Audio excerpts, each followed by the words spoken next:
Hello, small groups. We're back with Joel Haubenreich. This week, I want to encourage you to get a weekly holy hour.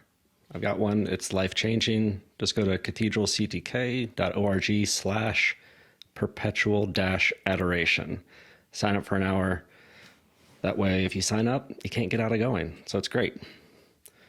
This week's, we're going to be reading the short version of the Gospel for Palm Sunday. So I encourage you to go read the full reading before this Sunday, just to fully prepare.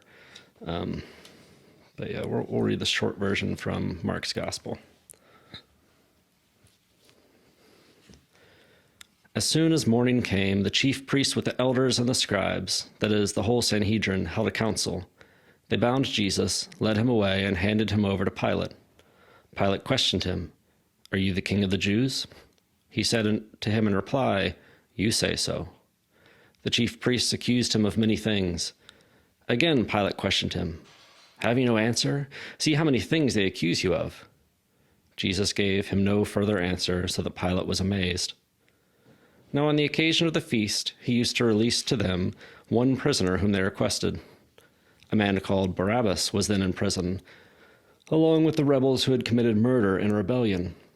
The crowd came forward and began to ask for him, to do for them as he was accustomed. Pilate answered, "Do you want me to release to you the king of the Jews?" For he knew that it was out of envy that the chief priests had handed him over.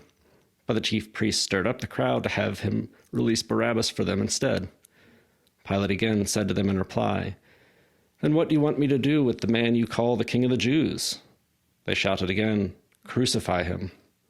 Pilate said to them, "Why? What evil has he done?" They only shouted the louder, "Crucify him." So Pilate, wishing to satisfy the crowd, released Barabbas to them, and after he had Jesus scourged, handed him over to be crucified. The soldiers led him away inside the palace, that is, the praetorium, and assembled the whole cohort. They clothed him in purple and, weaving a crown of thorns, placed it on him. They began to salute him with, "Hail, King of the Jews," and kept striking his head with a reed and spitting upon him. They knelt before him in homage. And when they had mocked him, they stripped him of the purple cloak, dressed him in his own clothes, and led him out to crucify him. They pressed into service a passerby, Simon, a Cyrenian, who was coming in from the country, the father of Alexander and Rufus, to carry his cross. They brought him to the place of Golgotha, which is translated place of the skull. They gave him wine drugged with myrrh, but he did not take it. Then they crucified him and divided his garments by casting lots for them to see what each should take. It was 9:00 in the morning when they crucified him. The inscription of the charge against him read, "The King of the Jews." With him they crucified two revolutionaries, one on his right and one on his left. Those passing by reviled him, shaking their heads and saying, "Aha! You who would destroy the temple and rebuild it in 3 days, save yourself by coming down from the cross." Likewise, the chief priests with the scribes mocked him among themselves and said, "He saved others, he cannot save himself. Let the Christ, the King of Israel, come down now from the cross, that we may see and believe." Those who were crucified with him also kept abusing him. At noon, darkness came over the whole land until 3 p.m.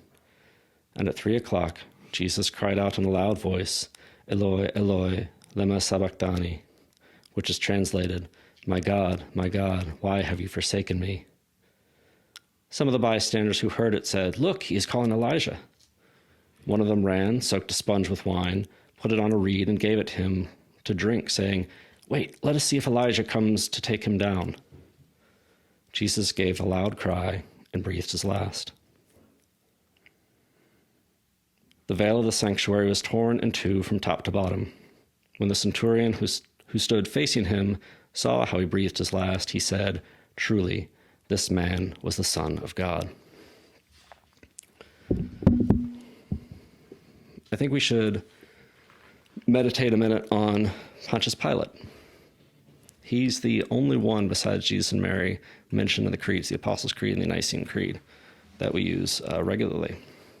Because one of the reasons I think he's included is he is relatable, because he inhabits moral cowardice.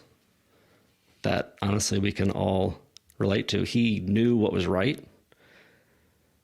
He knew right from wrong. He was trying to convince them to release Jesus, and he had the power to do the right.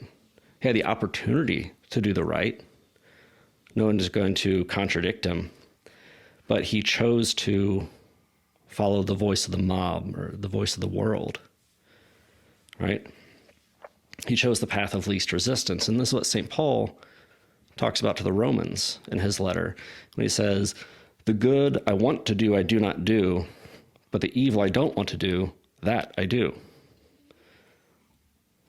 Pilate shows what we can hope for ourselves, what we can do for ourselves. That's moral cowardice. Ironically, it's the cross to which Pilate sent Jesus that gives us the ability, by the grace of God. It's the power of that cross that enables us to choose the good, choose the right, and to conform our wills to the will of the Father. Thanks for being a part of our small group community here at the Cathedral of Christ the King. If you liked that video, be sure you stick around for those discussion questions and share it with someone who might be interested in joining our community here at the Cathedral. May God bless you all.